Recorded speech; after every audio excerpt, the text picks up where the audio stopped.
إن الحمد لله نحمده ونستعينه ونستغفره ونعوذ بالله تعالى من شرور أنفسنا ومن سيئات أعمالنا.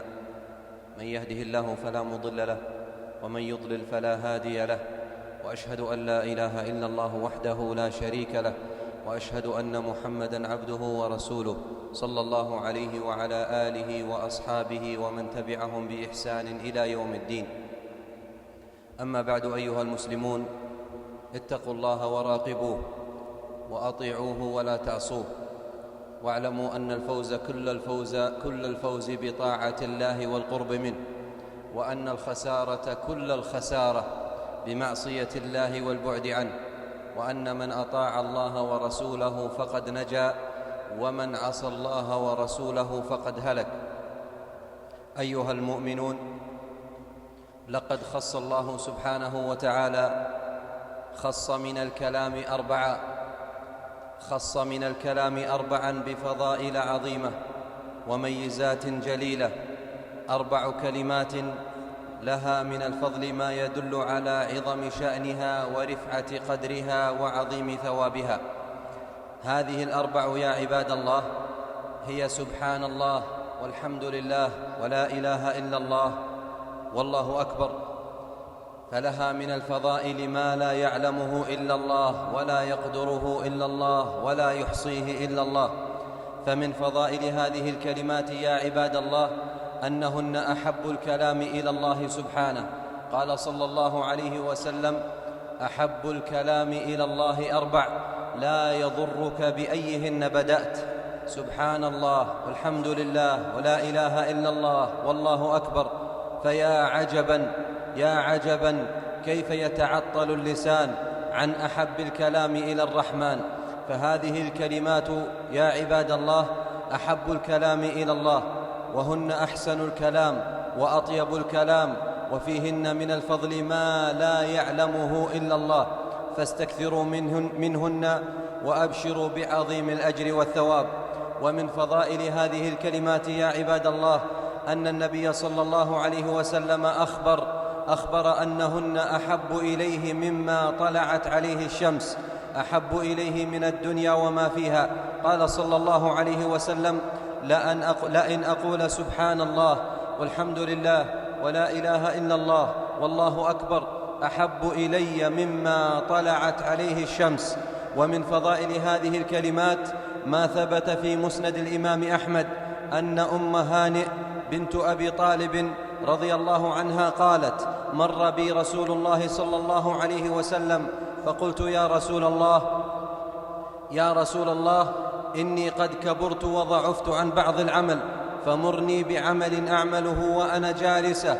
قال: سبح الله 100 تسبيحة، فإنها تعدل لك 100 رقبة تعتقينها من ولد إسماعيل، واحمد الله 100 تحميدة تعدل لك 100 فرس مسرجة ملجمة تحملين عليها في سبيل الله، وكبر الله 100 تكبيرة، فإنها تعدل لك 100 بدنة مقلدة متقبلة، وهلل الله 100 تهليلة تملأ لك ما بين السماء والأرض، ولا يرفع يومئذ لأحد عمل إلا أن يأتي بمثل ما أتيت به. ومن فضائل هذه الكلمات ال4 عباد الله أنهن مكفرات للذنوب والخطايا. قال صلى الله عليه وسلم: ما على الأرض رجل يقول لا إله إلا الله والله أكبر وسبحان الله والحمد لله ولا قوة إلا بالله إلا كفرت عنه خطاياه، إلا كفرت عنه ذنوبه ولو كانت أكثر من زبد البحر. وعن أنس بن مالك رضي الله عنه أن رسول الله صلى الله عليه وسلم مر بشجرة يابسة الورق فضربها بعصاه فتناثر الورق، فقال صلى الله عليه وسلم: إن سبحان الله والحمد لله ولا إله إلا الله والله أكبر لتساقط من ذنوب العبد كما تساقط ورق هذه الشجرة.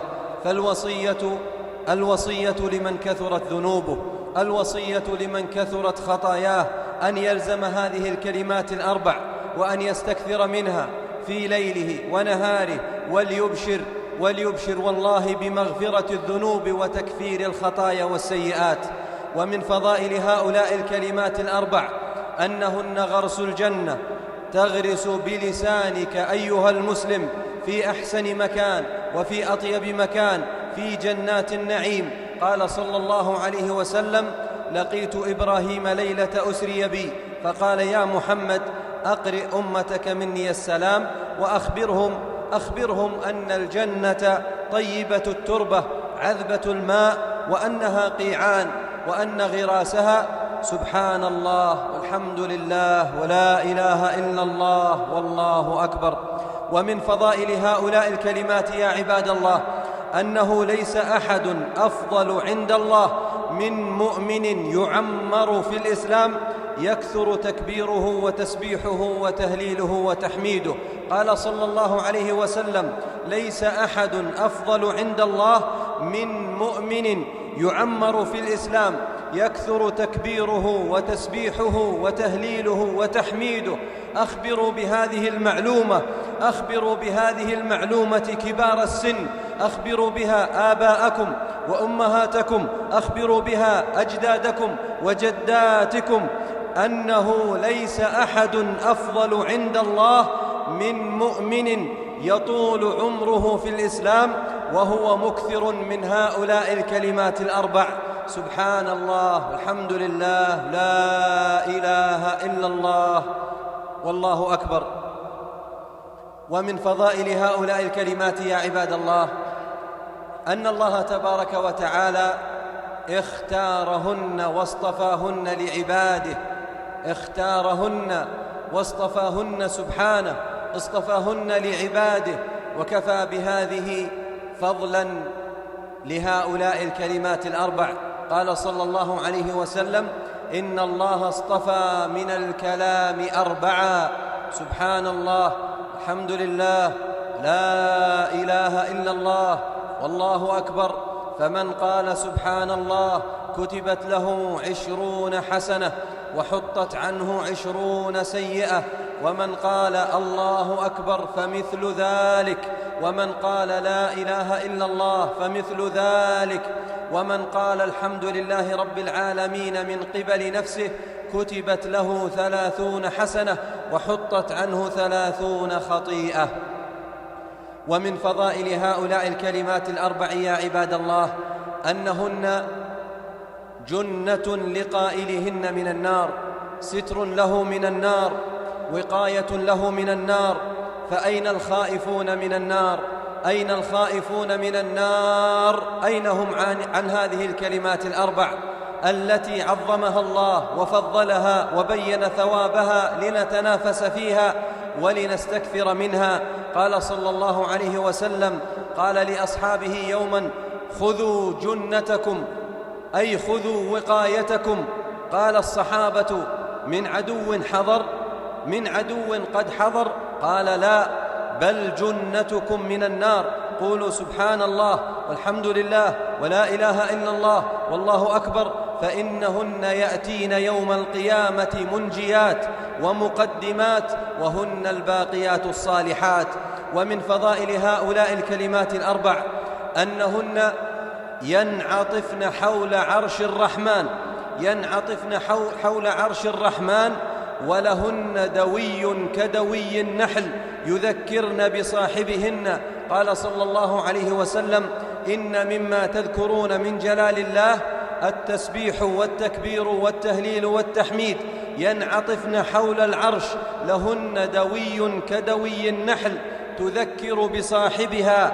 أما يحب أحدكم أن يكون له من يذكر به؟ قالوا: بلى. قال: فإنهن ينعطفن حول العرش يذكرن بصاحبهن. أسأل الله تبارك وتعالى أن يطلق ألسنتنا بهذه الكلمات الأربع، وأن يعيننا على الاستكثار منها، وأن لا يحرمنا فضلها وبركتها وثوابها، إنه جواد كريم. أقول قولي هذا وأستغفر الله لي ولكم ولكافة المسلمين من كل ذنب وخطيئة، فاستغفروه إنه هو الغفور الرحيم.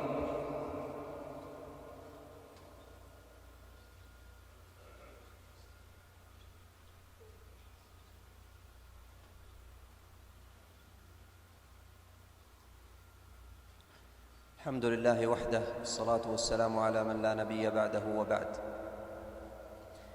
من فضائل هؤلاء الكلمات الأربع يا عباد الله أن النبي صلى الله عليه وسلم أخبر أنهن ثقيلات في الميزان. قال صلى الله عليه وسلم: بخ بخ، وأشار بيده بخمس ما أثقلهن في الميزان: سبحان الله، والحمد لله، ولا إله إلا الله، والله أكبر، والولد الصالح يتوفى للمرء المسلم فيحتسبه. فينبغي للمسلم عباد الله أن يثقل ميزانه بهذه الكلمات الأربع، لأن النبي صلى الله عليه وسلم أخبر أنهن ثقيلات في الميزان. ومن ثقلت موازينه فأولئك هم المفلحون، ومن خفت موازينه فأولئك الذين خسروا. ومن فضائل هذه الكلمات يا عباد الله أن للعبد بكل واحدة منهن صدقة، فمن قال سبحان الله فله صدقة، ومن قال الحمد لله فله صدقة، ومن قال لا إله إلا الله فله صدقة، ومن قال الله أكبر فله صدقة. ما أعظم الفضل، ما أكثر الثواب، ما أيسر العمل. فعن أبي ذر رضي الله عنه أن ناسا من أصحاب رسول الله صلى الله عليه وسلم قالوا للنبي صلى الله عليه وسلم: يا رسول الله، ذهب أهل الدثور بالأجور، يعني ذهب أهل الأموال الكثيرة بالأجور، يصلون كما نصلي، ويصومون كما نصوم، ويتصدقون بفضول أموالهم، يعني عندهم زيادة أموال يتصدقون بها ولا نتصدق. فقال النبي صلى الله عليه وسلم: أوليس قد جعل الله لكم ما تصدقون؟ إن بكل تسبيحة صدقة، وبكل تكبيرة صدقة، وبكل تحميدة صدقة، وبكل تهليلة صدقة، وأمر بالمعروف صدقة، ونهي عن المنكر صدقة، وفي بضع أحدكم صدقة. قالوا: يا رسول الله، أيأتي أحدنا شهوته ويكون له فيها أجر؟ قال: أرأيتم لو وضعها في حرام أكان عليه وزر؟ فكذلك إذا وضعها في الحلال كان له أجر. فينبغي للمسلم أيها المسلمون أن يستكثر من هؤلاء الكلمات الأربع، أن يستكثر منها في ليله ونهاره، وأن لا يحرم نفسه فضلها وثوابها. فقد سمعتم يا عباد الله، سمعتم أنهن أحب الكلام إلى الله، وأنهن أحب إلى النبي صلى الله عليه وسلم مما طلعت عليه الشمس، وأنهن مكفرات للذنوب والخطايا، وأنهن غرس لقائلهن في جنات الخلود، وأنه ليس أحد أفضل عند الله من مؤمن يعمر في الإسلام يكثر أن يقول سبحان الله والحمد لله ولا إله إلا الله والله أكبر، وأنهن جنة ووقاية لقائلهن من النار، وأنهن ينعطفن حول عرش الرحمن يذكرن بصاحبهن الذي يذكر ربه في الدنيا، وأنهن ثقيلات في الميزان، وأن بكل واحدة منهن صدقة. فما أعظم الأجر، ما أعظم الأجر، وما أسهل العمل، وما أرحم الله، ما أرحم الله، ما أرحم الله. فله الحمد وله الشكر وله الثناء الحسن، لا نحصي ثناء عليه. كثر لنا الأجور، وبين لنا فضل الثواب، وسهل علينا العمل. والمحروم من تعطل لسانه عن ذكر الله. عن معاذ بن جبل رضي الله عنه قال: سألت رسول الله صلى الله عليه وسلم: أي الأعمال أحب إلى الله تعالى؟ قال: أن تموت ولسانك رطب من ذكر الله. أسأل الله سبحانه وتعالى أن يرطب ألسنتنا وإياكم بذكره. أسأله سبحانه وتعالى أن يجعلنا من الذاكرين الله كثيرا. أسأله سبحانه وتعالى أن يطلق ألسنتنا بذكره. اللهم أعنا على ذكرك وشكرك وحسن عبادتك. اللهم أعنا على ذكرك وشكرك وحسن عبادتك. اللهم أعنا على ذكرك وشكرك وحسن عبادتك. اللهم اجعل جمعنا هذا مرحوما، وتفرقنا بعده معصوما، ولا تجعل فينا ولا معنا ولا من بيننا شقيا ولا محروما.